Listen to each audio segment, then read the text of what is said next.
Hello everybody, this is Dr. Mac at PacificEastAquaculture.com. These are just a couple of really nice purple Haddoni carpet anemones that I have, and I just put some pellets in to feed them. So this is what I feed them. It's a pelleted food I get from Sustainable Aquatics, very similar to TDO pellets, and I just drop some in every day. And you can see obviously some of it sinks and sticks to the anemone because these anemones are very sticky. You can even see here how they're sticking to my little plastic toothbrush here. And this one you can see how it's closed up. The mouth is open to accept the food. And the nice thing that I like about feeding the pellets is that they're smaller, and I've found that the anemones, just like this one, is now totally closed up on it.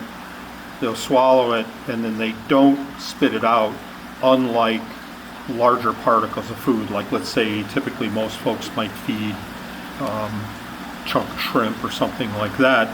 I found normally later in the same day or the next morning or whatever, that most of that is getting thrown out by the anemone, and I don't see that with these pelleted pellets. So I like to feed the pellets every day, or you could feed them every other day or every few days. I just usually put a small amount every day. I put a little more than usual just as a demonstration for you here.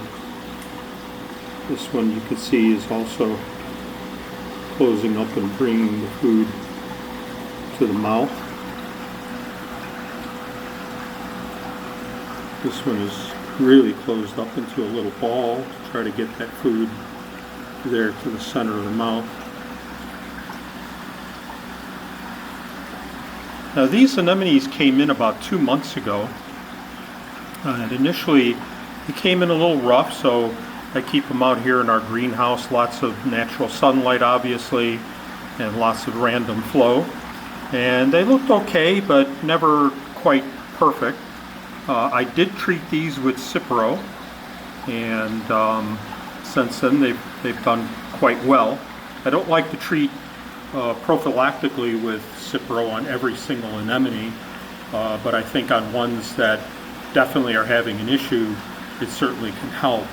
I'm actually doing a microbiology study on anemones, euphyllias, and clams to see how these antibiotics affect a, quote, healthy animal and a, quote, diseased animal, as well as their normal microbiome. Obviously they have a certain amount of bacteria that are always on them. Some of them conceivably are, quote, good bacteria, and some are bad bacteria. So what skews that from going from good to bad, and the bad taking over and eventually killing the animal, is the question. It obviously starts from some type of distress, and what happens then is that bad bacteria, as well as other things such as ciliates, start to populate and get out of control and will eventually kill the animal.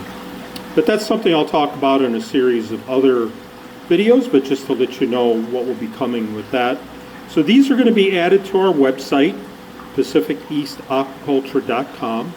They're doing really well, very sticky. They open up very nicely, completely, and as you can see, feeding them every day or two is a good thing for them. So, check them out at PacificEastAquaculture.com. Take care.